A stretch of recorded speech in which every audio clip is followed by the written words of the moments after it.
Hi everyone. So this is the very first video of our Polity Lakshmikant crash course for UPSC prelims exam.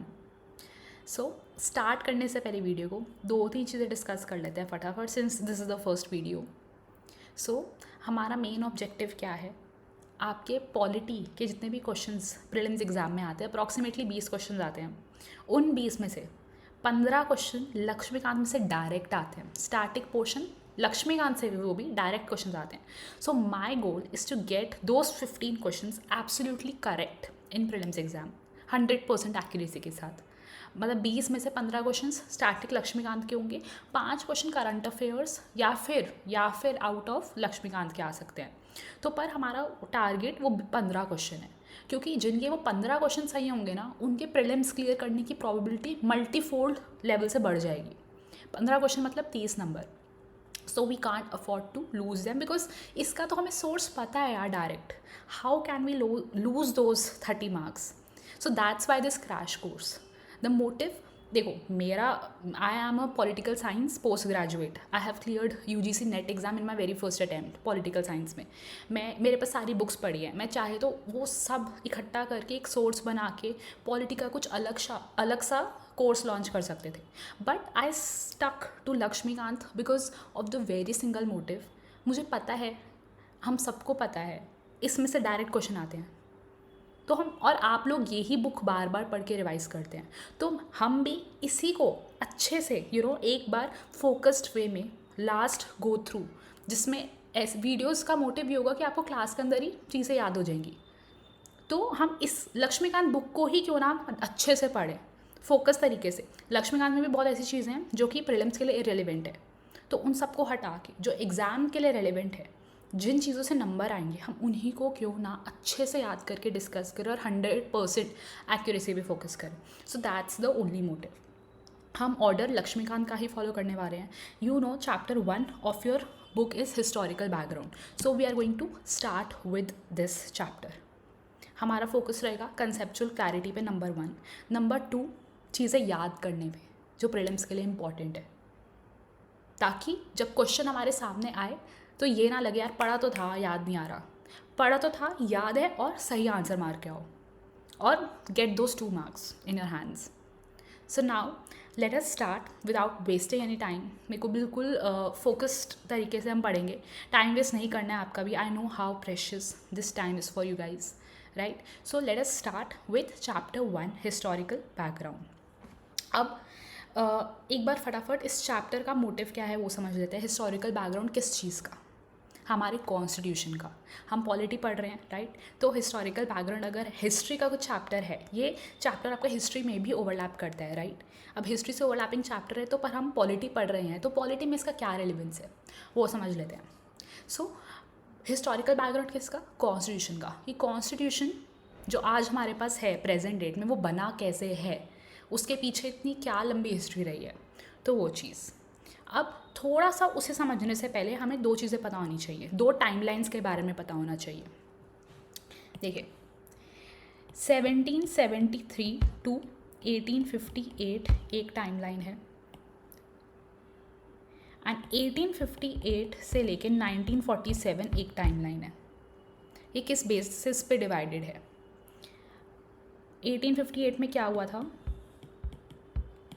Revolt of 1857, right? तो ये demarcation है इन 2 timelines की. इस 1773 to 1858 को हम बोलते हैं कंपनी रूल या फिर कंपनी राज, और 1858 से 1947 वाले टाइमलाइन को हम बोलते हैं ब्रिटिश राज या फिर British rule, crown rule as you say. So right, चाहे ब्रिटिश राज बोल लो, ब्रिटिश रूल बोल लो, क्राउन रूल बोल लो, क्राउन रूल, और इसको कंपनी रूल या कंपनी राज, ठीक है? अब कंपनी कौन सी company? East India Company. East India Company एक प्राइवेट ट्रेडिंग कंपनी थी ब्रिटेन की, जो 1600 में इस्टेब्लिश हुई थी. वो इंडिया आए 1611 के अराउंड, यहाँ पे अपनी फैक्ट्रीज़ बनाई और यहाँ पे बिज़नेस करना स्टार्ट किया था. ईस्ट इंडिया कंपनी ने, एक जो प्राइवेट ट्रेडिंग कंपनी थी ब्रिटेन की, इंडिया आई थी बिज़नेस करने. सिंपल सी बात है. तो ऐसा क्या हुआ? चलते चलते हमें पता है, हम उससे अपनी बहुत सारी कंपनीज इस्टेब्लिश कर ली, राइट? फिर एक काइंड ऑफ अपनी यहाँ पे मोनोपोली बना ली बिजनेस की। और 1764 में भी नो बैटल ऑफ बक्सर हुआ था। नहीं भी पता है तो समझ लो अभी, 1764 में बैटल ऑफ बक्सर हुआ था, जिसके बाद ईस्ट इंडिया कंपनी को बंगाल, बिहार और उड़ीसा में दीवानी राइट्स मिल गए थे। दीवानी राइट्स सिंपली कुछ नहीं है, रेवेन्यू कलेक्टिंग राइट्स मिल गए थे, ये समझ लो, राइट। अब टैक्स कलेक्ट करने की पावर जिसके पास आ गई, जिसके पास रेवेन्यू, मॉनिटरी मॉनिटरी पावर आ गई, उसके पास हर टाइप की पावर आ गई, पॉलिटिकल एडमिनिस्ट्रेटिव पावर्स भी आ गई। So after battle of Buxar in 1764 east India company got Deewani rights, tax collecting rights, और ग्रेजुअली इसके बाद उनके पास पॉलिटिकल और एडमिनिस्ट्रेटिव कंट्रोल भी आ गया इंडियन टेरिटरीज का, इंडियन रीजन का।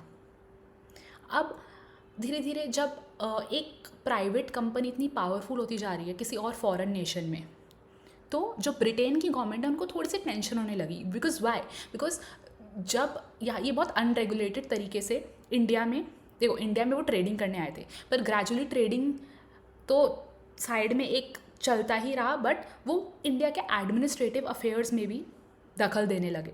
तो यहाँ के जो कंपनी के सर्वेंट्स थे वो बहुत अमीर होते जा रहे थे because of corruption and multiple malpractices, right. तो अब जब वो कंपनी के सर्वेंट्स ब्रिटेन जाते थे इतना सारा पैसा लेके, तो ब्रिटेन की गवर्नमेंट को लगा कि हमें कुछ, ये बहुत अनरेगुलेटेड तरीके से चल रहा है and we need to regulate this company, this trading company.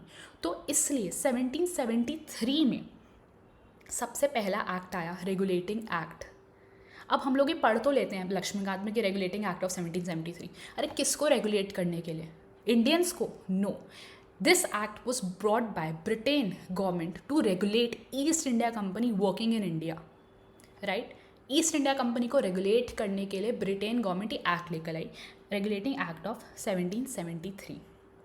All right, now अब कंपनी रूल मैंने बताया 1773 से लेकर आपका था 1858 तक, जिसके अंदर टोटल ये 7 एक्ट्स थे। और ये 7 एक्ट्स ब्रिटेन गवर्नमेंट लाई थी ईस्ट इंडिया कंपनी के अफेयर्स को रेगुलेट करने, वो जैसे इंडिया में कंट्रोल कर रहे थे। तो indirect control of the Britain government in India by company rule.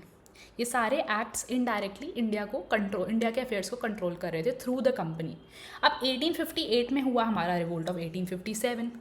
अब जब ये रिवोल्ट हुआ तो ब्रिटेन की गवर्नमेंट को लगा कि अब Indians are getting out of control, so company से नहीं संभल रही हैं चीज़ें। So in 1858 the company was abolished, company rule was abolished in India. और उसके बाद डायरेक्टली हमारा आ गया क्राउन रूल, डायरेक्टली ब्रिटेन की government would regulate affairs in India.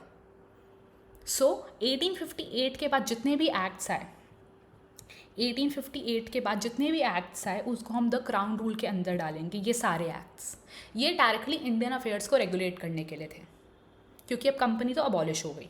So 1858 से लेकर 1947 तक जितने भी एक्ट्स आए वो क्राउन रूल के अंडर हम उनको क्लासीफाई करते हैं, और वो इंडियन अफेयर्स, इंडियन एडमिनिस्ट्रेशन को कंट्रोल करने के लिए थे by Britain government. So this is little bit, थोड़ा सा स्टोरी और बैकग्राउंड दे दिया मैंने आपको इस चैप्टर का, right, because we are also focusing on clarity of concepts. Now let us start. So company rule के अंदर ये 7 एक्ट्स है जो इंपॉर्टेंट है और हमें पता होने चाहिए।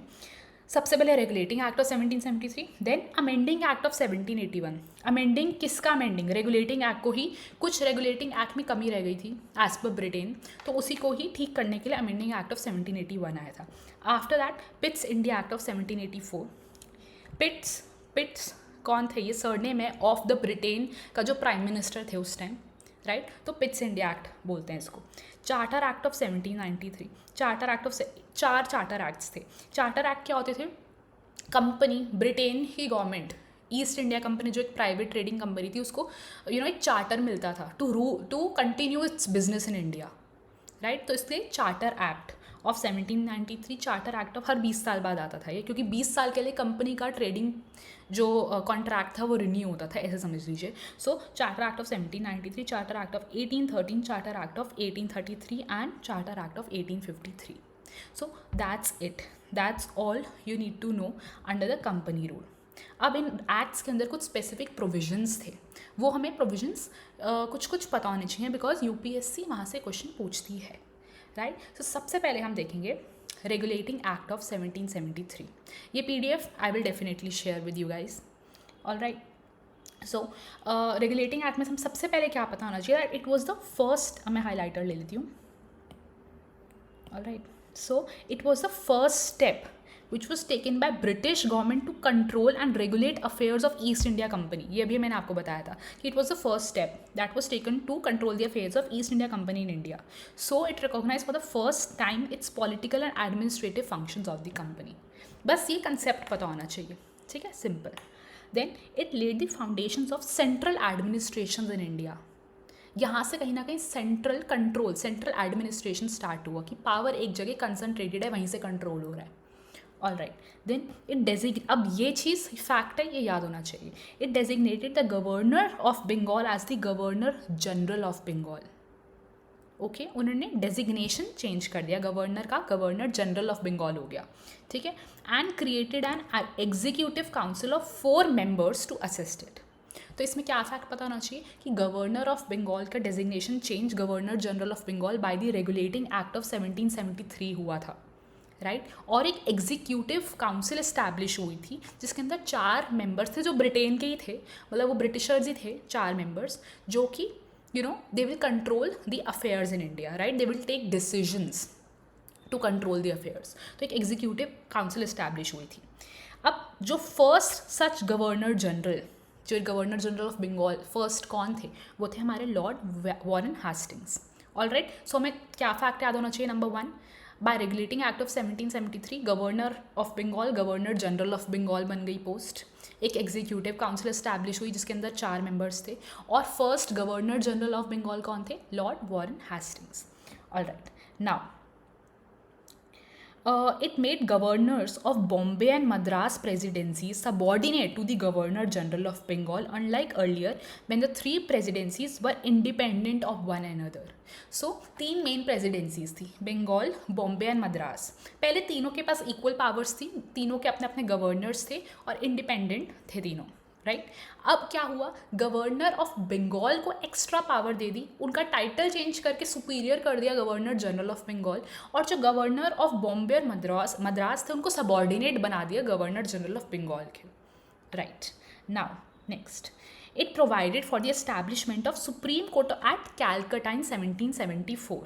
तो ये फैक्ट पता होना चाहिए कि सुप्रीम कोर्ट ऑफ कैलकटा 1774 में कैलकटा में एक सुप्रीम कोर्ट एस्टैब्लिश हुआ बाय रेगुलेटिंग एक्ट ऑफ 1773, जिसके अंदर एक चीफ जस्टिस और 3 अदर जजेस थे. ये इतना माइन्यूट डिटेल कोई ज़रूरत नहीं है याद रखने की, बस इतना पता होना चाहिए 1774 में सुप्रीम कोर्ट कैलकटा में इस्टेब्लिश हुआ था bye regulating act.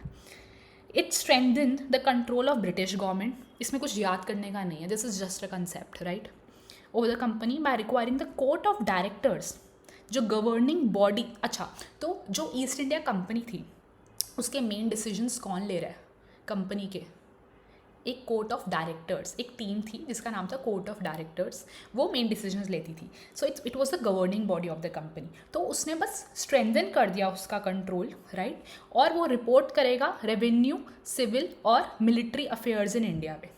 Basically Britain ने कोर्ट ऑफ डायरेक्टर्स जो थे ईस्ट इंडिया कंपनी के, उनको बोला कि आप हमें अब से रेवेन्यू, सिविल, मिलिट्री अफेयर्स जितने भी है कंपनी के वो हमें बताओगे, राइट, ताकि एक काइंड ऑफ अकाउंटेबिलिटी रहे कोर्ट ऑफ डायरेक्टर्स की ब्रिटेन गवर्नमेंट को, कंपनी की ब्रिटेन गवर्नमेंट को. सो राइट, तो उन्होंने ब्रिटिश गवर्नमेंट का कंट्रोल स्ट्रेंथन किया है over the company by regulating act of 1773. तो इसमें बस कुछ चीज़ें क्या याद होनी चाहिए आपको. Number 1, it laid the foundation of central administration in India. It was the first step to control the company affairs by Britain government. Then it designated the governor of Bengal as governor general of Bengal, और एक executive council establish हुई जिसके अंदर 4 members थे. Then governors of Bombay और मद्रास को subordinate बना दिया गवर्नर जनरल ऑफ बंगाल के. देन एक सुप्रीम कोर्ट कैलकटा में इस्टेब्लिश हुआ इन 1774. और बस ये चीज़ आपको कंसेप्ट के लिए पता होना चाहिए कि कोर्ट ऑफ डायरेक्टर्स अब रिपोर्ट करेगा ब्रिटेन गवर्नमेंट को on civil, military and revenue affairs, right. तो ये चीज़ें सिंपल, इसमें क्या मुश्किल था. सो हमें कंसेप्ट भी क्लियर हो गया, हमने जो फैक्ट्स प्रीलिम्स के लिए याद रखने थे वो भी कर लिए. Now let us move forward to the amending act of 1781. अब रेगुलेटिंग एक्ट में एज पर ब्रिटेन गवर्नमेंट कुछ कमियाँ रह गई थी, तो वो हम देखते हैं कि 1781 की अमेंडमेंट से कैसे ठीक हुई. अब इसमें कुछ प्रीलिम्स के लिए एज सच इंपॉर्टेंट नहीं है as compare to other acts, ठीक है. तो बस एक कंसेप्चुअल क्लैरिटी के लिए पढ़ लेते हैं. सो Amending Act of 1773 was to rectify the defects of Regulating Act of 1773, Amending Act of 1781. It is also known as Act of Settlement. Right? किसके बीच settlement? The company and Britain government. उनके बीच settlement. Right?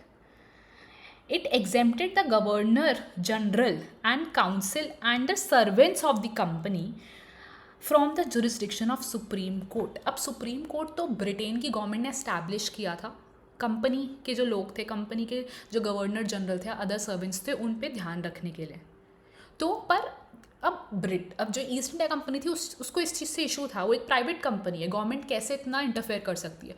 तो उन्होंने exemption ली by the Britain government की governor general और जो council है और जो सर्वेंट्स ऑफ कंपनी है वो ऑफिशियल एक्ट्स के लिए सुप्रीम कोर्ट उन पे कुछ भी एक्शन नहीं ले सकता है, वो उसकी जुरिस्डिक्शन से बाहर है. And it also excluded the revenue matters and matter arising from collection of revenue from jurisdiction of supreme court. Basically company ने अपने लिए एग्जेम्पशन ले ली कि हम पे सुप्रीम कोर्ट का कोई लेना देना नहीं है, जो भी ऑफिशियल एक्ट्स हम कर रहे हैं या रेवेन्यू रिलेटेड एक्ट्स हम कर रहे हैं. Right. Then it provided that supreme court was to have jurisdiction over all inhabitants of Calcutta. Calcutta के लोगों पे आपको जो करना है करो, हमें इस चीज़ से एग्जेम्पशन दो. Right. So the court was to administer the personal law of defendants. तो जो हिंदू रिलीजन के लोग थे कैलकटा में, उनको बाय हिंदू लॉ ही उनको उन पर रूलिंग की जाएगी. और जो मुस्लिम लोग थे उनको एज पर मुस्लिम लॉ ही ट्रीट किया जाएगा इन द सुप्रीम कोर्ट. ये बताया.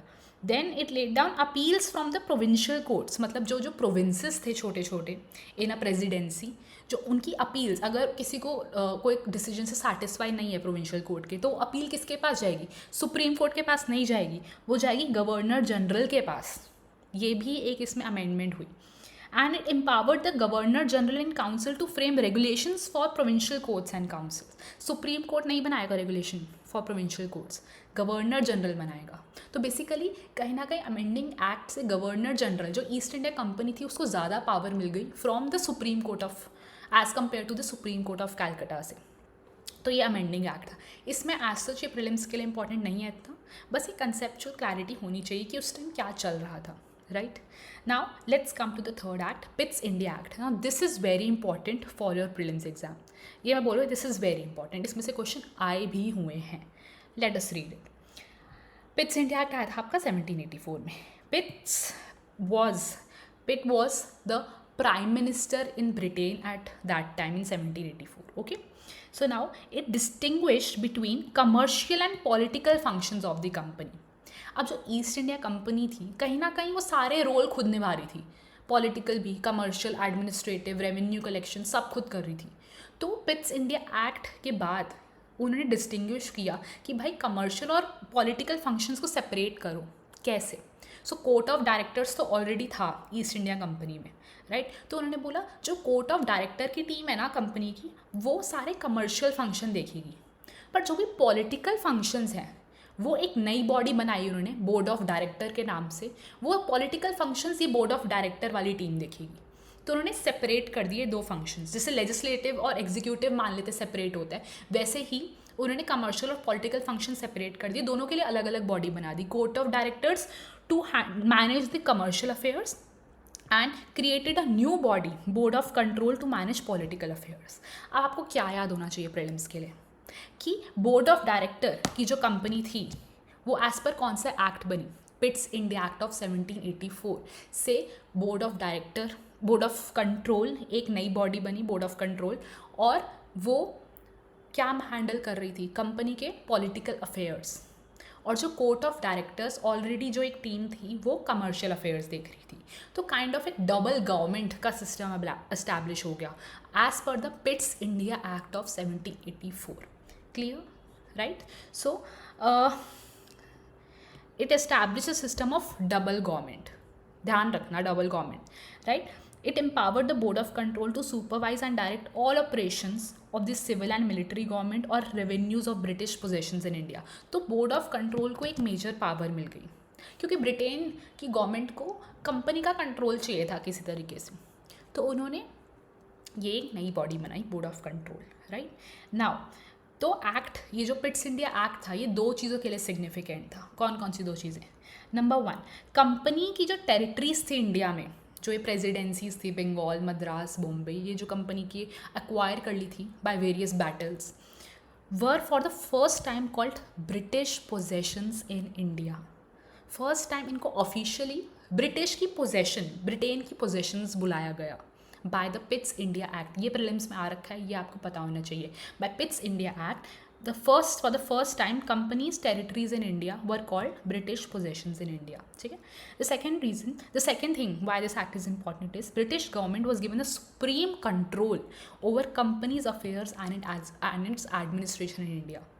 ब्रिटेन गवर्नमेंट को सुप्रीम कंट्रोल मिल गया क्योंकि उन्होंने एक नई बॉडी एस्टैब्लिश कर दी, बोर्ड ऑफ कंट्रोल नाम की। तो ये हमारा है पिट्स इंडिया एक्ट ऑफ 1784। छोटा सा है, दो इंपॉर्टेंट चीज़ें हैं, segregation of political and commercial functions, creation of new body, board of control court of director तो पहले से था, ठीक है।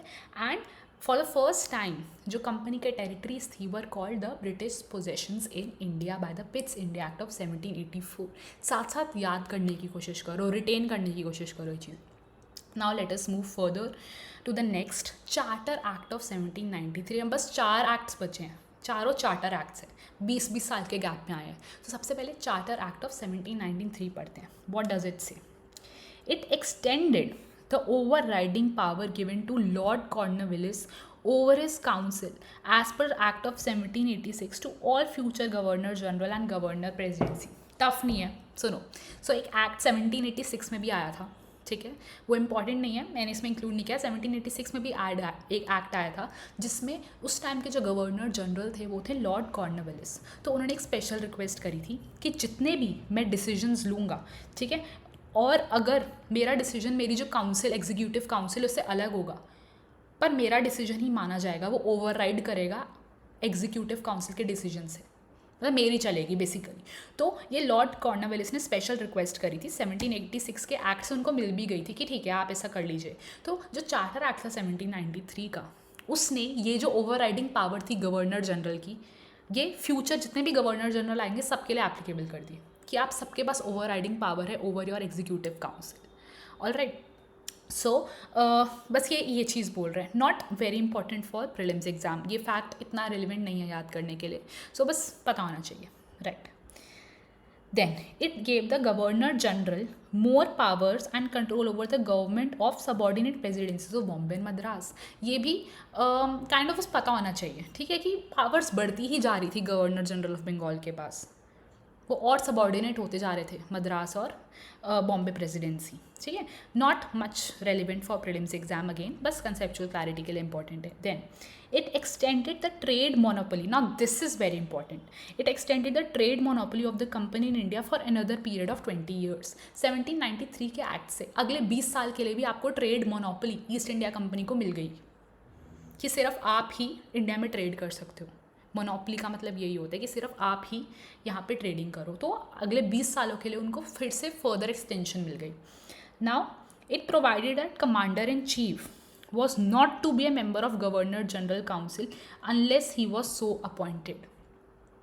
तो कमांडर इन चीफ जो इंडिया में ईस्ट इंडिया कंपनी के बेसिकली ये जो मिलिट्री अफेयर्स देख रहे थे, तो इन्होंने बोला कि ये गवर्नर जनरल जो काउंसिल है बाय डिफ़ॉल्ट उसके मेंबर नहीं बन जाएंगे unless he is so appointed.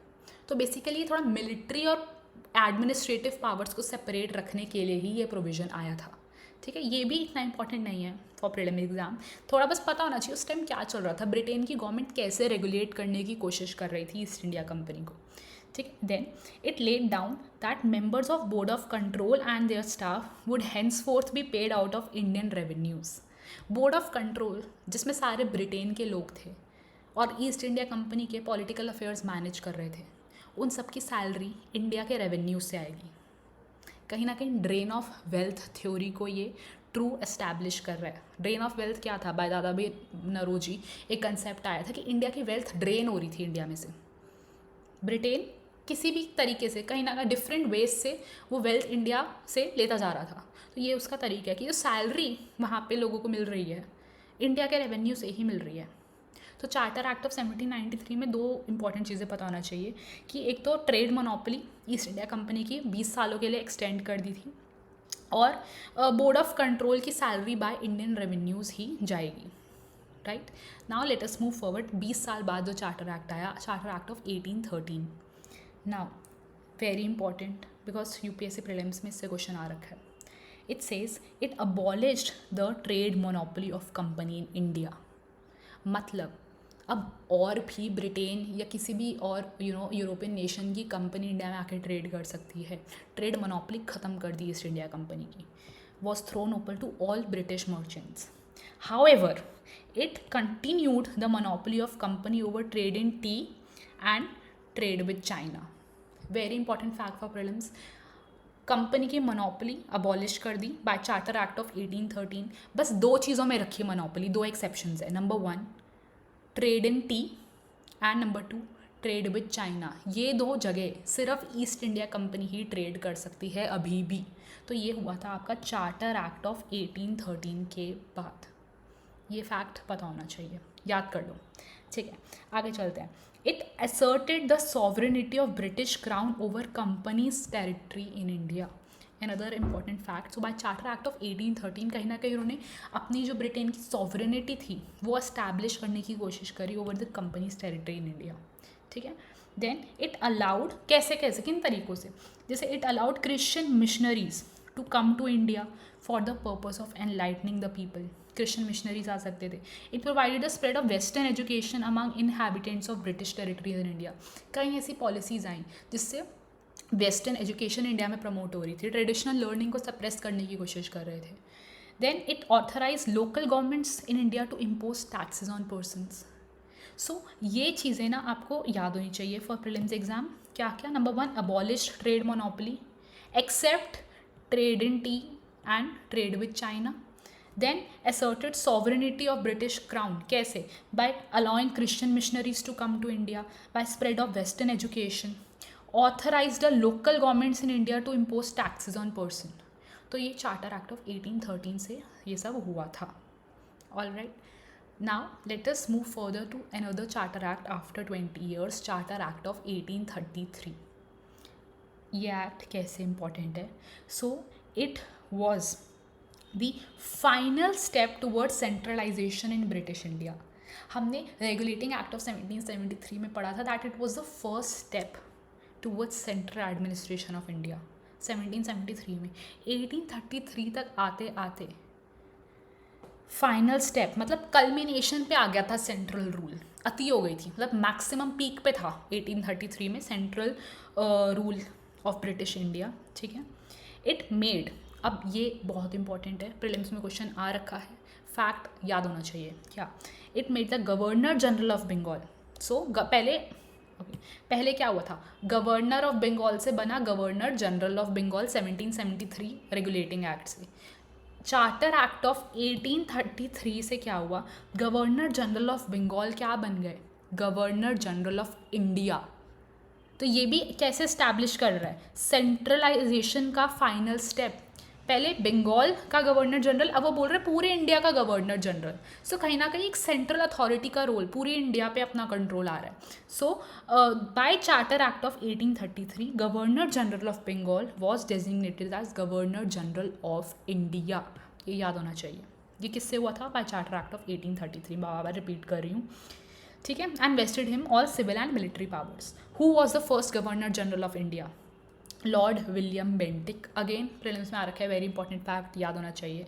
ठीक है। Then it deprive the governor of Bombay and Madras of their legislative powers. देखो पहले तो कम करी थी, पहले तो उनको सबॉर्डिनेट बना दिया था, अब डिप्राइव सारी ही ले ली legislative powers governor of Bombay और मद्रास से। ये देखो यही सारी चीज़ सेंट्रलाइजेशन ही तो दिखा रही हैं ऑफ कंट्रोल, राइट। सो उनसे सारे लेजिस्लेटिव पावर्स ले ली। Governor general of India was given exclusive, सिर्फ एक्सक्लूसिव अकेली legislative powers for the entire British India. ठीक है। Then the laws made under previous acts were called regulations, while laws made under this act were called acts. तो ये पता होना चाहिए, जो पहले एक्ट्स चले आ रहे थे उन सबको रेगुलेशंस बोल रहे थे, बट इसके बाद ना जितने भी एक्ट्स आएंगे उनको एक्ट की तरह ट्रीट किया जा रहा था। They were a proper legislative force of British government. ठीक है। Then it ended the activities of East India Company as a commercial body. भाई पहले तो ना indirectly चल रहा था सब, कि चलो ईस्ट इंडिया कंपनी है, एक प्राइवेट कमर्शियल बॉडी है जो इंडिया में ट्रेड कर रही है, हम तो बस उसको रेगुलेट कर रहे हैं। अब ना उन्होंने डायरेक्टली आना शुरू कर दिया, अपनी असलियत दिखानी स्टार्ट कर दी कि ended activities of East India Company as commercial body which became a purely administrative body, basically puppet बन गई of British government to control India. ठीक है, so it provided companies territories in India were held, very important line has come in prelims exam, कि in companies territory in India were held in trust for his majesty his heirs and successors. ये line कौन से act के अंदर बोली गई थी? Charter act of 1833। Prelims में ये क्वेश्चन आ रखा है, फिर से आ सकता है, so you should know this by heart. Basically क्या शो कर रहा है? कंपनी की जो टेरिटरीज है held in trust by its heirs successors by his majesty, मतलब ब्रिटेन का मेजर कंट्रोल है इंडिया पे, राइट, कंपनी पे, कंपनी की टेरिटरीज पे। सो ये चार्टर एक्ट ऑफ 1833 में बोला गया था। देन इट अटेम्प्टेड, ध्यान रखने के वर्ड्स का, attempted to introduce system of open competition for selection of civil servants and Indians should not be debarred from holding any place, but this provision was negated after opposition for court of directors। मतलब charter act of 1833 ने कोशिश तो की कि India में एक open competition for civil servants हो और Indians should not be debarred, उनको भी आने दो सिविल सर्विसेज में, but this was not implemented. Attempted हुआ था, इम्प्लीमेंट नहीं हुआ था बाय चार्टर एक्ट ऑफ 1833 से, because it was negated by opposition from court of directors. तो 1833 के एक्ट, चार्टर एक्ट में क्या क्या इंपॉर्टेंट चीज़ें याद होनी चाहिए? Number 1, final step towards centralization in British India. कैसे कैसे पता लग रहा है? गवर्नर जनरल ऑफ बंगाल की डेजिग्नेशन चेंज करके गवर्नर जनरल ऑफ इंडिया कर दी। Who was the first governor general of India? Lord William Bentinck. Then deprived governor of Bombay and Madras of their legislative power, सारे legislative powers governor general of India के पास आ गई। Laws made under previous acts were called regulations. इस act के बाद जितने भी एक्ट्स आएंगे उनको एक्ट्स बोलेंगे, राइट, बाय बेसिकली दिखाना है कि इस अब हमारा ब्रिटेन के पास पूरा कंट्रोल है इंडिया का, ठीक है। Then it ended activities of East India Company as commercial body, it purely became an administrative body. Company की territories in India were held in by it in trust of its his majesty his heirs and successors। ये line charter act of 1833 में बोली गई थी। Then it attempted, just attempted, implement नहीं हुआ था, fail हो गया था, attempted to introduce system of open competition for civil services. Charter act of 1833 done. Now last act of company rule, charter act of 1853। Alright, so this was last in the series of charter acts passed by British Parliament between 1793 and 1853। it separated for the first time, important fact याद होना चाहिए for prelims exam, separated for the first time the legislative and executive functions of Governor General Council। देखो, पहले governor general जो council थी वो सिर्फ executive functions handle कर रही थी, बट चार्टर एक्ट ऑफ 1853 ने उनको सेपरेट किया। For the first time legislative functions अलग बॉडी देखेगी और एग्जीक्यूटिव फंक्शंस अलग बॉडी देखेगी। लेजिस्लेटिव और एग्जीक्यूटिव का सेपरेशन हुआ by charter act of 1853 for the first time.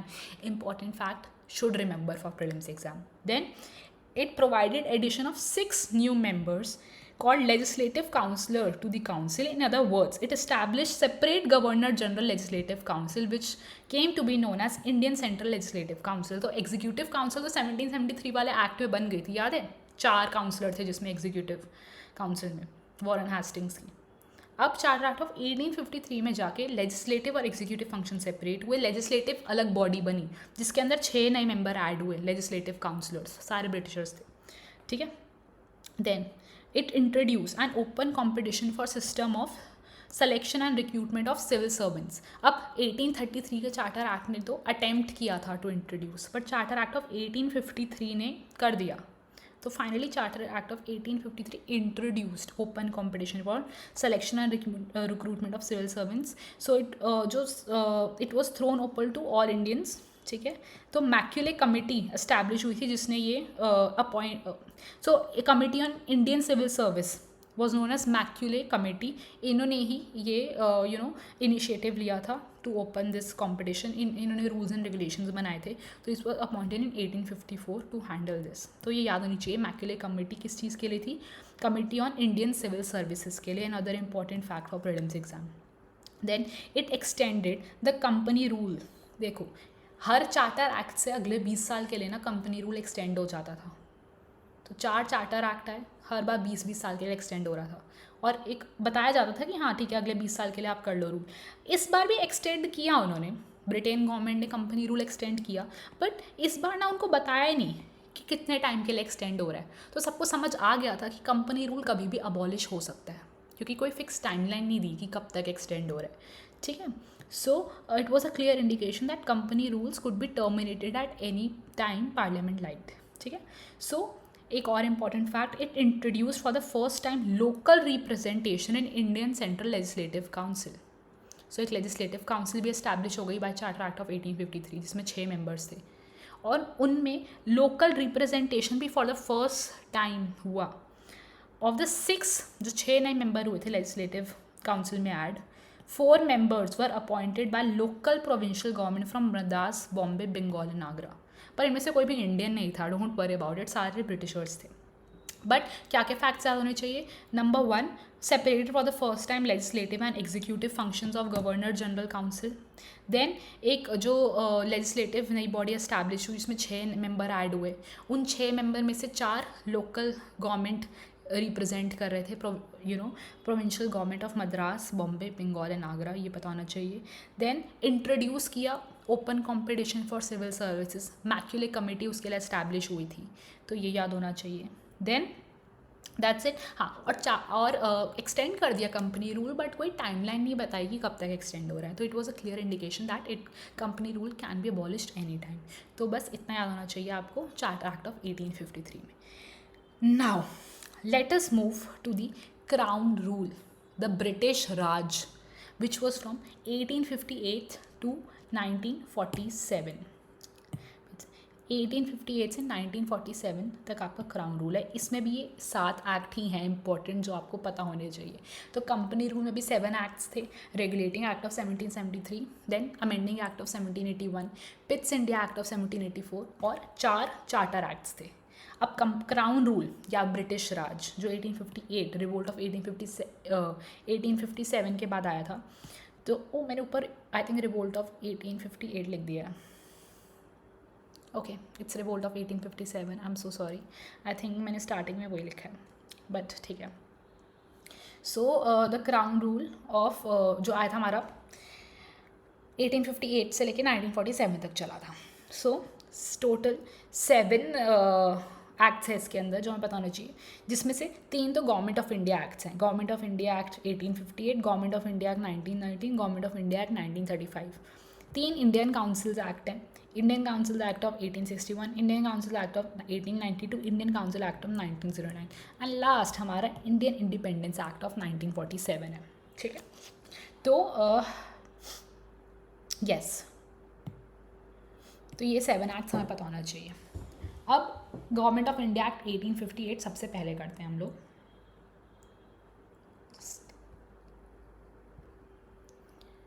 All right, so is the recording on? Yes. Now let us move to the government of India act 1858. अब इसमें सबसे पहले हमें क्या पता होना चाहिए that this significant act was enacted in the wake of revolt of 1857 known as the first war of independence or the Sepoy mutiny. ये हम हिस्ट्री में, मॉडर्न हिस्ट्री में बहुत अच्छे से पढ़ते हैं, तो ये तो पता होना चाहिए. Okay. Then the act known, so this act was known as Act for Good Government of India. ठीक है. So kind of एक Britishers were trying to promote their good side, like अपने आप को अच्छा दिखाया था. Act of good government of India abolished the East India company absolutely and transferred the powers of government, territories and revenues to the British crown.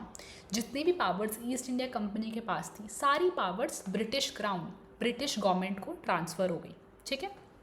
Then it provided that India henceforth was to be governed by and in the name of Her Majesty. It changed the designation, फिर से designation change. तो सबसे पहले क्या designation change हुई थी? Regulating act of 1773 में governor of Bengal governor general of Bengal बन गए, ठीक है। उसके बाद charter act of, tell me, charter act of 1853 या 1833, बताओ। Charter act of 1833, right, yes, charter act of 1833 में फिर से डेजिग्नेशन कहाँ चेंज हुई? Governor, one sec, governor general of Bengal बन गए थे governor general of India. Centralisation का पीक, चार्टर एक्ट ऑफ 1833। फिर से डेजिग्नेशन कहाँ चेंज हो रही है? गवर्नमेंट ऑफ इंडिया एक्ट 1858 में। और क्या डेजिग्नेशन चेंज हो रही है आपकी? जो अब गवर्नर जनरल ऑफ इंडिया थे उनको हम बोलेंगे viceroy of India, right. So this was by the government of India act 1858, ये पता होना चाहिए, ठीक है।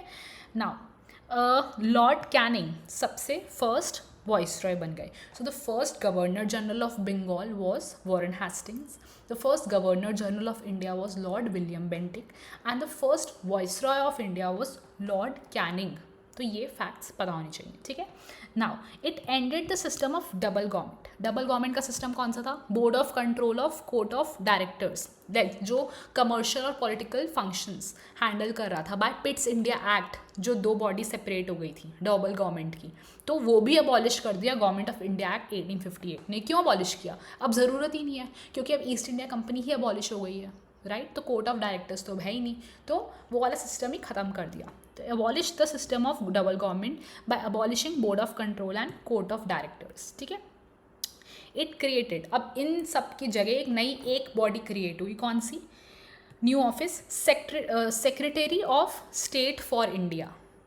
और जो कंप्लीट अथॉरिटी होगी, जिसके पास हर कंट्रोल होगा इंडियन एडमिनिस्ट्रेशन का, और जो सेक्रेटरी होंगे of state was a member of British cabinet obviously, and was responsible ultimately to the British Parliament. So board of control, court of directors ये सब हटाओ, एक secretary of state of India होगा जो ब्रिटिश कैबिनेट का ही member होगा, directly accountable होगा British parliament को, और वही इंडियन एडमिनिस्ट्रेशन को पूरा हैंडल करेगा, ठीक है।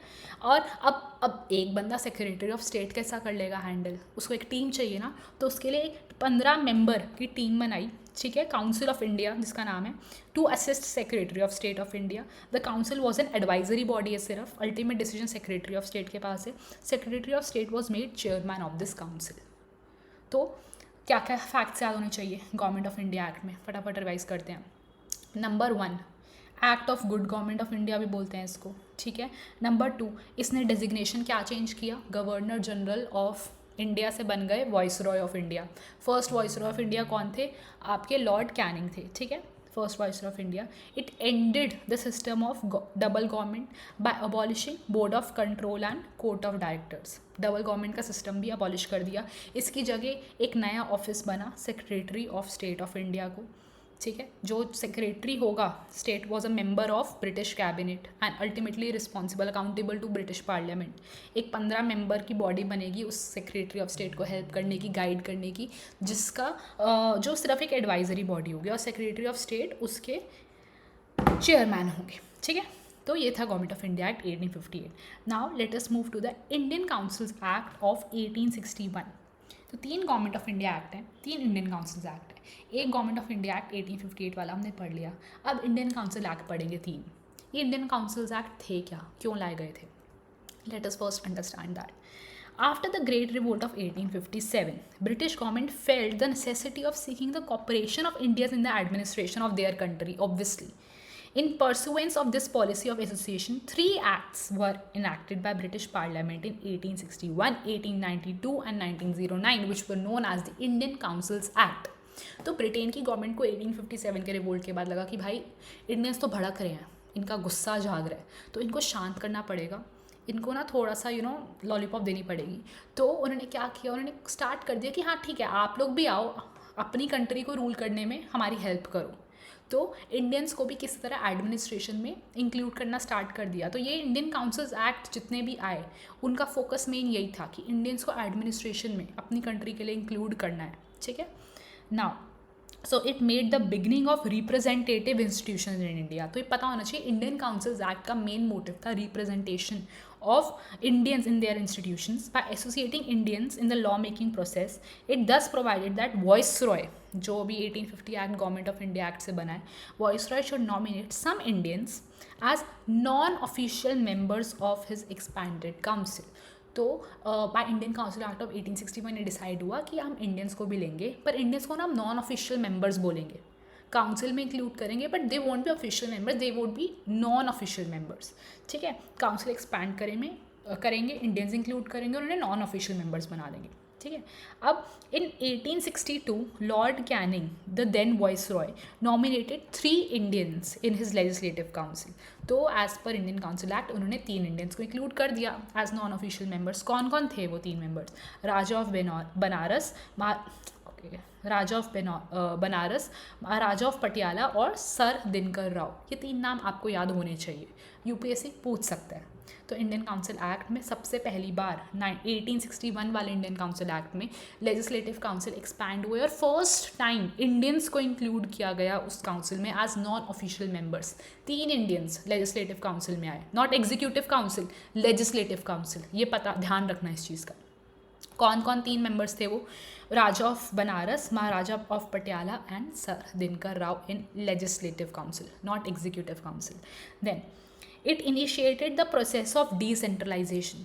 तो पहले सेंट्रलाइजेशन चलता आ रहा था, तो पर अब इंडियंस भड़क रहे थे, तो उन्होंने डिसेंट्रलाइजेशन का प्रोसेस स्टार्ट किया by restoring legislative powers to Bombay और मद्रास को. भाई तुम अपने लेजिस्लेटिव पावर्स वापस ले लो, पर शांत हो जाओ, हमारे साथ कोऑपरेट करो. तो लेजिस्लेटिव पावर्स वापस से मिल गई बॉम्बे और मद्रास प्रेसिडेंसी को. It also provided for establishment of new legislative councils भी बनी.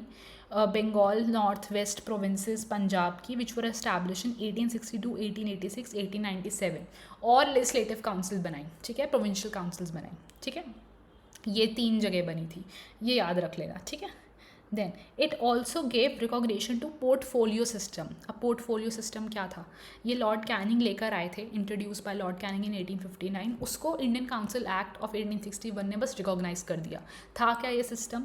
कि एक वॉइसरॉय काउंसिल, जो वॉइसरॉय की काउंसिल होगी, उसमें एक से ज़्यादा डिपार्टमेंट्स होंगे, जो ऑथर बेसिकली डिपार्टमेंटलाइजेशन कर दिया, सबके पोर्टफोलियोज बना दिए, अलग अलग डिपार्टमेंट बना दिए. राइट, तो जो फाइनल इशू ऑर्डर करेगा अपने अपने डिपार्टमेंट का on the matters of his department. ठीक है, तो इट एम्पावर द वॉइसरॉय. एक और चीज़, वॉइसरॉय को एम्पावर कर दिया कि आप ऑर्डिनेंस इशू कर सकते हो without the concurrence of legislative council during an emergency, जो अभी भी होता है. ठीक है, प्रेसिडेंट भी इशू कर सकते हैं ना ऑर्डिनेंस, तो उस टाइम पे जैसे आप वॉइसरॉय को भी एम्पावर कर दिया कि आप ऑर्डिनेंस इशू कर सकते हैं. So Indian council act of 1861 से क्या क्या हुआ, फटाफट रिवाइज करते हैं. सो नंबर 1, इसने डिसेंट्रलाइजेशन का प्रोसेस स्टार्ट किया, इंडियंस को स्टार्ट किया इंक्लूड करना. ठीक है, लेजिस्लेटिव काउंसिल में. ठीक है, 3 इंडियंस को इंक्लूड किया था. कौन? Raja of Banaras, Maharaja of Patiala and Sir Dinkar Rao. Right, then non official members बने थे ये लोग. अब ये हमने पढ़ लिया. Establishment of new legislative council establish हुई थी. ठीक है, 1862, 1886 और 1897 में बंगाल, नॉर्थ वेस्टर्न प्रोविंसेस और पंजाब में. देन रिकॉग्निशन दिया था पोर्टफोलियो सिस्टम को, जो इंट्रोड्यूस किया था लॉर्ड कैनिंग ने, और वॉइसरॉय को एम्पावर किया था ऑर्डिनेंसेस इशू करने के लिए ड्यूरिंग एमरजेंसी. ये चीज़ें याद होनी चाहिए इंडियन काउंसिल एक्ट ऑफ 1861 में. आगे बढ़ते हैं, इंडियन काउंसिल एक्ट ऑफ 1892. ठीक है, सो अब इसने क्या किया, इसने और इंक्रीज़ कर दिया नंबर ऑफ एडिशनल, मतलब वही नॉन ऑफिशियल मेंबर्स, मतलब इंडियंस जो सेंट्रल और प्रोविंशियल लेजिस्लेटिव काउंसिल में आएंगे, but maintained official majority in them. तो उन्होंने बोल दिया और इंडियंस को लेकर आ जाओ लेजिस्लेटिव काउंसिल में, पर अभी भी ब्रिटिशर्स ही ज़्यादा रहेंगे, ऑफिशियल मेंबर्स ही ज़्यादा रहेंगे. नॉन ऑफिशियल मेंबर्स इंडियंस को कम में रखेंगे, पर और ले आओ. ठीक है, then it increased the functions of legislative council and gave them the power of discussing the budget and addressing questions to executive. मतलब पहले ये पावर्स भी नहीं थी. तो इंडियन काउंसिल एक्ट ऑफ 1892 ने कुछ एडिशनल पावर्स दे दी कि आप बजट को डिस्कस कर सकते हो, सिर्फ डिस्कस, एंड आप क्वेश्चंस पूछ सकते हो एग्जीक्यूटिव से.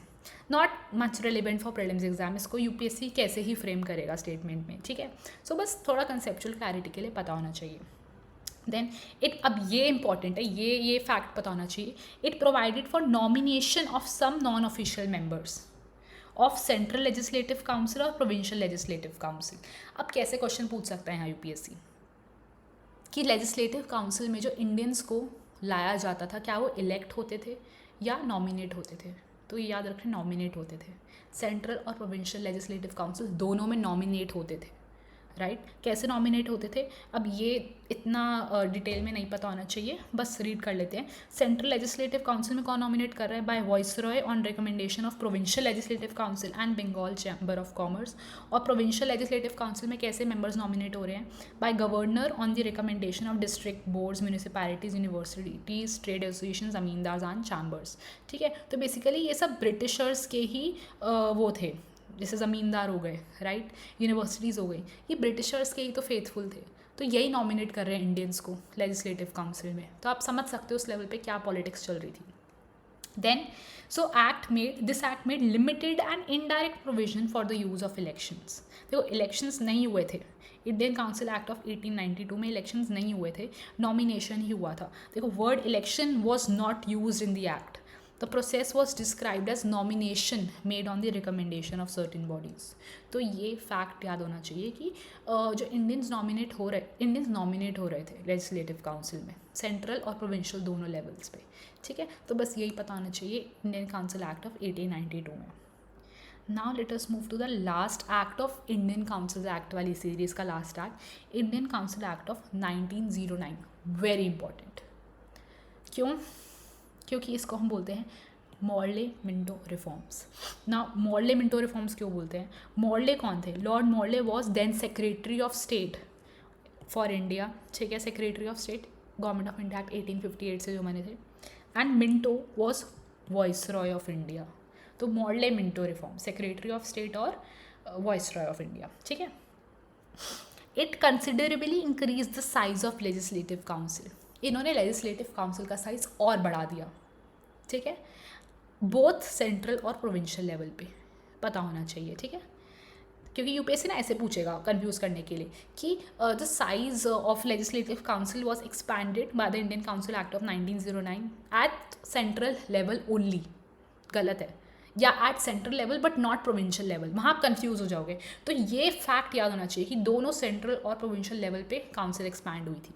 अब number of members in central legislative council was raise from 16 to 60 बढ़ा दिया, इतना ज़्यादा। Then number of members in provincial legislative council was not uniform. हर प्रोविंस का अलग लेवल से इंक्रीज हुआ था, तो it was not uniform. Then however it retained official majority in central legislative council. ये फैक्ट याद होना चाहिए। जो इंडियंस थे वो अभी भी माइनॉरिटी में ही थे, जो ब्रिटिशर्स ऑफिशियल मेंबर्स थे वो मेजॉरिटी में थे सेंट्रल लेजिस्लेटिव काउंसिल में, but allowed provincial legislative council to have non-official majority।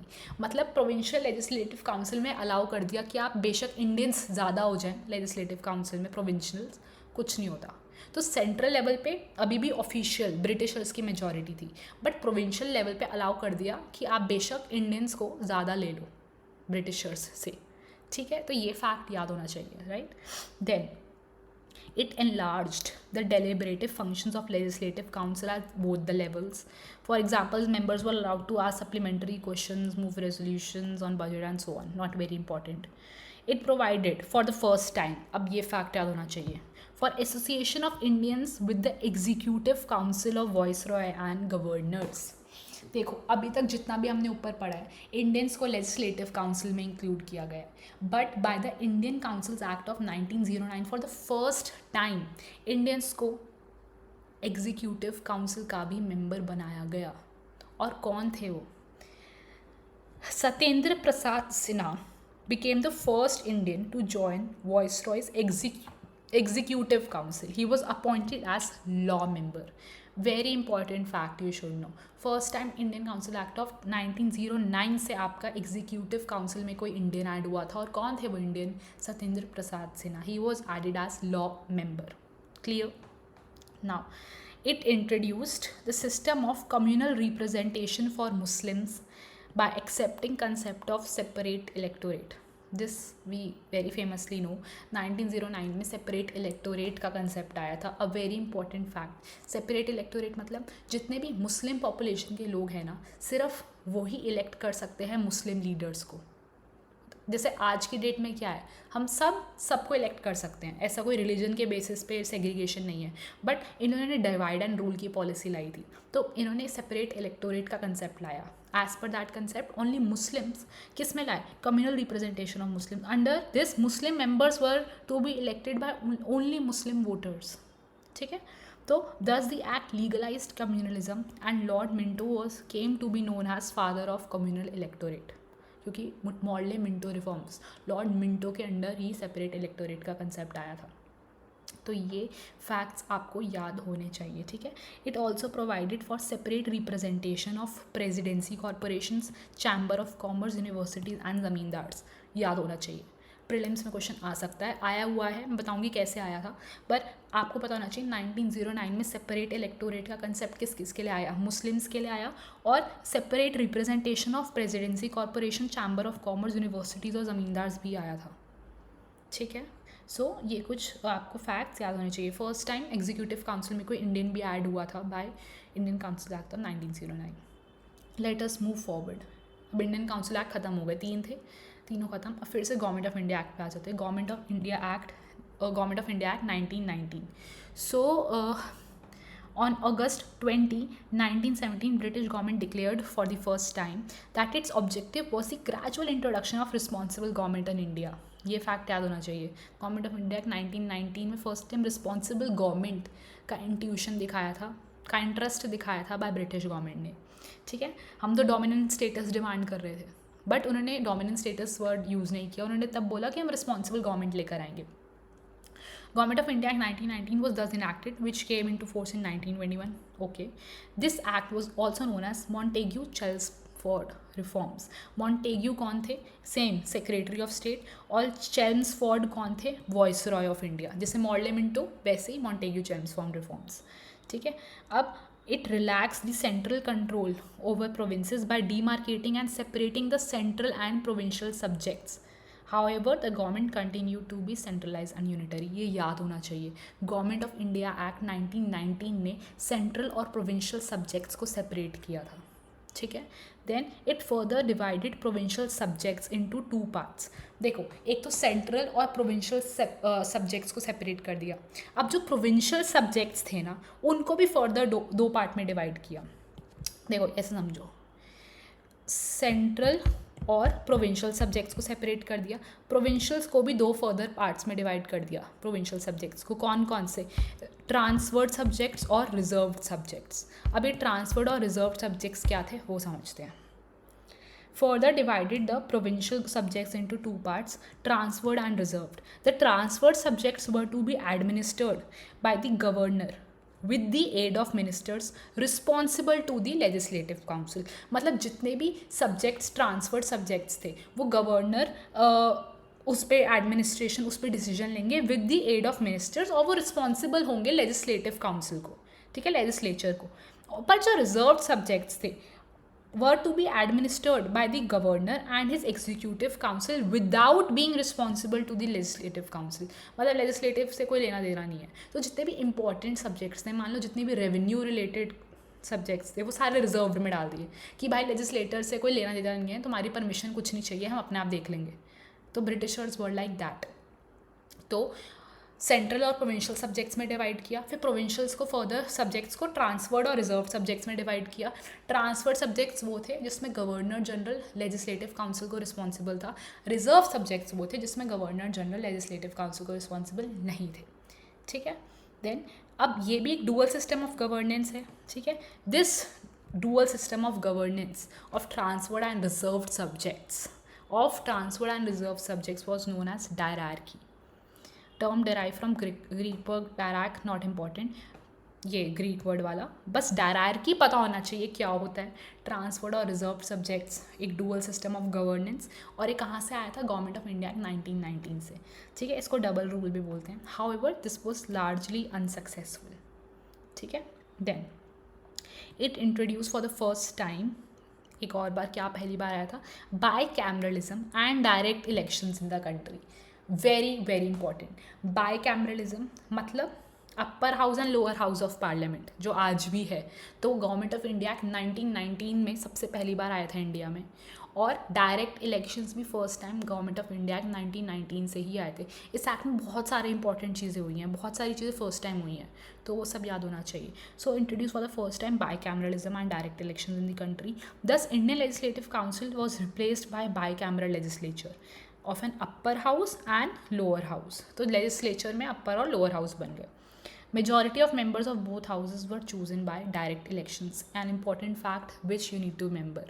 Majority of members direct election से ही आ गए थे, ठीक है। It required that 3 of 6 members of Viceroy Executive Council other than Commander in Chief, जो Viceroy Executive Council का members थे, 3-6 में से were to be Indian. So by Indian council act Satyendra Prasad Sinha सबसे पहले मेंबर थे जो एग्जीक्यूटिव काउंसिल में घुसे थे, पर गवर्नमेंट ऑफ इंडिया एक्ट 1919 ने बोला 6 में से 3 मेंबर्स इंडियन होंगे, तो उन्होंने फर्दर इंडियंस का इंक्लूजन एक्सपैंड किया, ठीक है। ये फैक्ट्स याद होने चाहिए। गवर्नमेंट ऑफ इंडिया एक्ट 1919 में और क्या हुआ, it's a big act, okay. It extended the principle of communal representation by providing separate electorates for 6 Indian Christians, Anglo Indians and Europeans. Very important, UPSC आपसे पूछेगा कि वो स्टेटमेंट दे देगा कि गवर्नमेंट ऑफ इंडिया एक्ट 1919 से separate electorate किन किन को एक्सटेंड हुए थे, ये आपको पता होना चाहिए। 6 इंडियन क्रिश्चियंस, एंग्लो इंडियंस और यूरोपियंस पे भी सेपरेट इलेक्टोरेट वाला कंसेप्ट एक्सटेंड हो गया था। इंडियन काउंसिल एक्ट ऑफ 1909 पे मुस्लिम्स पे हुआ था, गवर्नमेंट ऑफ इंडिया एक्ट 1919 पे इन सब पे भी एक्सटेंड हो गया था, ये याद होना चाहिए। Then it granted franchise to a limited number of people on the basis of property tax education। तो मान लो यूपीएससी में स्टेटमेंट आ गई गवर्नमेंट ऑफ इंडिया एक्ट 1919 ने पूरी इंडियन पॉपुलेशन को यूनिवर्सल आइडेंटिटी फ्रेंचाइज दे दी, इलेक्शन में वोट करने की पावर दे दी, that is wrong. Limited franchise ही मिली थी लिमिटेड नंबर ऑफ पीपल को। Then it created a new office of high commissioner for India in London and transferred to him some of the functions performed by Secretary of State in India। अब एक और body का जन्म होता है, कौन सी है वो body? High commissioner for India. London में एक बॉडी बनाई हाई कमिश्नर ऑफ इंडिया, और सेक्रेटरी ऑफ स्टेट की कुछ powers high commissioner of India को दे दी, ठीक है। तो ये फैक्ट याद होना चाहिए कि गवर्नमेंट ऑफ इंडिया एक्ट 1919 के थ्रू एक नई बॉडी बनी थी high commissioner for India in London, ठीक है। It provided for establishment of public service commission, hence a central public service commission was established in 1926 for recruiting civil servants. Another important fact which you need to remember, ठीक है, कि central public service commission for the first time was establish by government of India act 1919। Then it separated for the first time, एक और चीज़ first time हुई, provincial budgets from central budgets, ठीक है। देखो central subjects और provincial subjects भी separate हुए, तो सेंट्रल बजट और प्रोविंशियल बजट भी सेपरेट हुए, ठीक है। It provided for appointment of statutory commission to inquire into and report on its working after 10 years of its coming into force। कौन सा था वो स्टैट्यूटरी कमीशन? साइमन कमीशन। तो Simon commission government of India act 1919 में बोला 10 साल बाद एक कमीशन आएगा जो कॉन्स्टिट्यूशन की वर्किंग देखेगा, तो वो साइमन कमीशन आया था, right. So all this you need to know in government of India act 1919। एक बार फटाफट रिवाइज कर लेते हैं कि क्या क्या याद होना चाहिए गवर्नमेंट ऑफ इंडिया एक्ट 1919 में। Number 1, it's objective it said was to introduce responsible government in India। Then it was known as Montagu-Chelmsford reforms, ठीक है। इन्होंने सेंट्रल और प्रोविंशियल सब्जेक्ट्स को अलग अलग कर दिया। अब प्रोविंशियल सब्जेक्ट्स को भी फर्दर डिवाइड कर दिया ट्रांसफर्ड ऑफ रिजर्व सब्जेक्ट्स में। ट्रांसफर्ड सब्जेक्ट्स वो थे जो गवर्नर देखते थे with aid of ministers, and it governor was responsible to legislative council, but reserve subjects के लिए गवर्नर रिस्पॉन्सिबल नहीं थे लेजिस्लेटिव काउंसिल को। तो ये जो डुअल सिस्टम ऑफ गवर्नेंस है ट्रांसफर्ड और रिजर्व सब्जेक्ट्स का, एक को डायरेक्ट की भी बोलते हैं, जो कि डबल रूल है। First time by cameralism introduce हुआ, मतलब अपर हाउस और लोअर हाउस लेजिस्लेचर का, ठीक है। देन मेजॉरिटी ऑफ मेंबर्स दोनों हाउसेज में, अपर और लोअर हाउस में, बाय डायरेक्ट इलेक्शन चूज होने थे। अब वॉइसरॉय की एग्जीक्यूटिव काउंसिल भी एक्सपैंड हुई, और 6 में से आउट ऑफ 6 3 मेंबर्स इंडियन होंगे, ये बोला गया।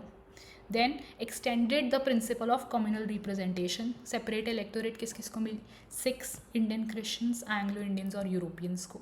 देन लिमिटेड इंडियंस को, लिमिटेड लोगों को फ्रेंचाइज मिली टू वोट इन इलेक्शंस। एक नई बॉडी, एक नया ऑफिस इस्टेब्लिश हुआ, high commissioner for India London में, ठीक है, और सेक्रेटरी ऑफ स्टेट की कुछ पावर्स उस हाई कमिश्नर को ट्रांसफ़र हो गई। एक पब्लिक सर्विस कमीशन जो कि सेंट्रल पब्लिक सर्विस कमीशन है वो इस्टेब्लिश हुआ। For the first time provincial budgets और सेंट्रल बजट सेपरेट हुए। और it provided for appointment of statutory commission which was known as Simon commission after 10 years, ठीक है। तो ये सब चीज़ें याद होनी चाहिए गवर्नमेंट ऑफ इंडिया एक्ट 1919 में। Now let us come to the government of India act 1935। 1 घंटे से ऊपर हम पहुंच चुके हैं, कोई नहीं, it's the first lecture and ये चैप्टर 1 घंटे के अंदर रिवाइज करना is a big task, so we are doing good. देन गवर्नमेंट ऑफ इंडिया एक्ट 1935 पे हम लोग आ गए, second last act. It says, very important also, the act marked second milestone towards a completely responsible government in India. First milestone क्या था इससे पहले वाला Government of India Act 1919. It was lengthy and detailed document having 321 sections, 10 schedules. नहीं याद होना चाहिए prelims के लिए, skip it. Then it provided for establishment, very important, of an all India federation consisting of provinces and princely states as units. Very important, all India federation का concept propose किया जिसके अंदर सारे प्रोविंसेस और princely states आएंगे। However the federation never came into being, this is important for prelims.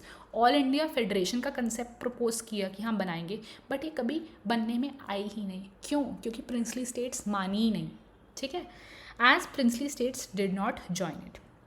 Then the act divided the powers between centre and units in term of 3 lists। तो अब 3 list आ गई, federal list for centre, provincial list for provinces and concurrent list जैसे आज की date में है। तो गवर्नमेंट ऑफ इंडिया एक्ट 1919 ने सेंट्रल और प्रोविंशियल सब्जेक्ट्स ही डिवाइड करे थे, but government of India act 1935 में 3 हो गए, सेंट्रल, प्रोविंसेस और कॉन्करेंट सब्जेक्ट्स, ठीक है। तो जो रेजिडरी पावर्स हैं वो वर गिवन टू वाइसरॉय, ये फैक्ट याद होना चाहिए। रेजिडरी पावर्स किसको मिली थी? जो मतलब रेजिडरी पावर्स क्या होती हैं? जो सब्जेक्ट ना फेडरल लिस्ट में आ रहा है, जो प्रोविंशियल लिस्ट में भी नहीं आ रहा, कॉन्करेंट लिस्ट में भी नहीं आ रहा, वो सब्जेक्ट कौन हैंडल करेगा? वॉइसरॉय हैंडल करेगा। तो residuary powers was given to viceroy. Then it abolished, very important, abolished dyarchy in the provinces. तो गवर्नमेंट ऑफ इंडिया एक्ट 1919 में डायरार्की, रिजर्व ट्रांसफर सब्जेक्ट का कंसेप्ट आया था, उसको अबॉलिश कर दिया प्रोविंसेस में से, and introduce provincial autonomy, provinces को ऑटोनॉमी, इंडिपेंडेंस दे दिया अपना रूल करने की, ठीक है, in its place. It provided for adoption of dyarchy at the centre. So provinces से डायरार्की को अबॉलिश करके डायरार्की का कंसेप्ट सेंटर पर इंट्रोड्यूस कर दिया कि जो सेंट्रल सब्जेक्ट्स होंगे वो रिजर्व्ड और ट्रांसफर्ड में डिवाइडेड होंगे, but it was this didn't come into operation at all, it also failed miserably, ठीक है। So government of India act 1919 में डायरार्की का कंसेप्ट इंट्रोड्यूस हुआ प्रोविंशियल लेवल पे। गवर्नमेंट ऑफ इंडिया एक्ट 1935 में प्रोविंशियल लेवल पे डायरार्की को अबॉलिश कर दिया और उसी डायरार्की को सेंट्रल लेवल पे इंट्रोड्यूस कर दिया, पर वो भी फेल हो गया, ठीक है। Now it introduced bicameralism in 6 out of 11 provinces। तो गवर्नमेंट ऑफ इंडिया एक्ट 1919 ने बाईकैमरलिज्म का कंसेप्ट इंट्रोड्यूस किया था एट सेंट्रल लेवल, पर गवर्नमेंट ऑफ इंडिया एक्ट 1935 ने बाईकैमरलिज्म, अपर हाउस और lower house of the parliament का कंसेप्ट इंट्रोड्यूस किया प्रोविंशियल लेवल पे, पर सारे प्रोविंसेस में नहीं किया। यही चीज़ें यूपीएससी पूछेगा कि bicameralism was introduced in all the provinces bye government of India act 1935। और जिसको ढंग से याद नहीं होगा वो शायद सही मार्क करके भी आ जाएगा कि हाँ किया तो था, बट ऑल प्रोविंसेस में नहीं किया था, जस्ट 6 out of 11 प्रोविंसेस में ही किया था। तो ये फैक्ट याद होना चाहिए, ठीक है। This legislature of Bengal, Bombay, Madras, Bihar, Assam and united provinces were made bicameral. तो वो 6 प्रोविंसेस कौन कौन से उनके नाम दे रखे हैं, ये अगर याद ना भी हो चलेगा, बस इतना तो पक्का याद होना चाहिए कि गवर्नमेंट ऑफ इंडिया एक्ट 1935 ने प्रोविंशियल लेवल पे बाईकैमरलिज्म का कंसेप्ट इंट्रोड्यूस किया था, पर सारे प्रोविंसेस में नहीं किया था, सिर्फ 6 प्रोविंसेस में किया था।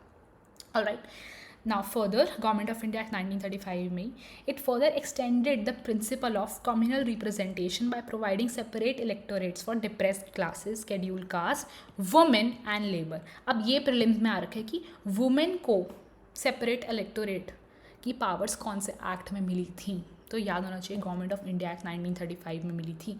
Government of Indian council act 1909 में मुस्लिम्स को मिल गई थी। गवर्नमेंट ऑफ इंडिया एक्ट 1919 में उसको एक्सटेंड किया था किस किस पे, 6 एंग्लो इंडियंस, इंडियन क्रिश्चियंस, है ना, ये याद होना चाहिए। गवर्नमेंट ऑफ इंडिया एक्ट 1935 में किस किस पे एक्सटेंड किया, schedule depressed classes, schedule cast, women and labour. तो कौन से एक्ट में किसको सेपरेट इलेक्टोरेट वाले पावर मिल रही है वो याद होना बहुत ज़रूरी है, ठीक है। Now it abolished the council of India. So government of India act 1858 ने काउंसिल बनाई थी एक सेक्रेटरी ऑफ स्टेट को असिस्ट करने के लिए, तो उस काउंसिल को ही अबॉलिश कर दिया, ठीक है, जो गवर्नमेंट ऑफ इंडिया एक्ट 1858 में बनी थी। Secretary of state was provided with a team of advisers. Council को अबॉलिश करके एक अलग टीम ऑफ एडवाइजर्स दे दिया, ठीक है। इट एक्सटेंडेड द फ्रेंचाइज, मतलब जो लोग वोट दे सकते हैं उसको एक्सटेंड कर दिया, पर अभी भी सबको नहीं मिली voting powers. 10% of total population को ही मिली थी बस voting powers. It provided for the establishment of reserve bank of India, very important, you should know this. Government of India act 1935 से रिजर्व बैंक ऑफ इंडिया आया था to control currency and credit in the country. It provided for establishment of not only a federal public service commission but also a provincial public service commission and joint public service commission. So government of India act 1919 में तो सिर्फ एक central public service commission establish हुआ था। Government of India act 1935 में federal, provincial और joint public service commission, ये तीनों एस्टैब्लिश हो गए, याद होना चाहिए। It provided for establishment of federal court which was set up in 1937। Again very important, you should know this कि गवर्नमेंट ऑफ इंडिया एक्ट 1935 में फेडरल कोर्ट भी एस्टैब्लिश हुआ। सो एक बार फटाफट रिवाइज कर लें कि गवर्नमेंट ऑफ इंडिया एक्ट 1935 में क्या क्या आया था, बहुत इंपॉर्टेंट है, याद होना चाहिए। Number 1, establishment of all India federation, mark करती जाऊँ, establishment of all India federation, ठीक है, जिसमें सारे प्रोविंसेस ऑफ प्रिंसली स्टेट्स आएंगे, but it never came into being, क्यों, क्योंकि प्रिंसली स्टेट्स ने ज्वाइन ही नहीं किया, ठीक है। Then divided powers between central and units, central subjects, एक फेडरल लिस्ट बनी, प्रोविंशियल लिस्ट बनी और एक कॉन्करेंट लिस्ट बनी। तीनों लिस्ट को सेपरेट कर दिया, अलग अलग सब्जेक्ट्स। जो रेजिडरी पावर्स हैं, जो सब्जेक्ट किसी भी लिस्ट में नहीं आ रहा है वो वॉइस रॉय देखेंगे, ठीक है। ये पूछेगा कौन देखेगा, वो वॉइस रॉय देखेगा, ठीक है। इट अबॉलिश्ड डायरार्की, प्रोविंसेस में डायरार्की को अबॉलिश कर दिया और वहाँ पे प्रोविंशियल ऑटोनॉमी दे दी। सेंटर लेवल पे डायरार्की को इंट्रोड्यूस कर दिया, बट वो कभी ऑपरेशन में आया ही नहीं, ठीक है। Then introduce by cameralism in 6 out of 11 provinces, ठीक है।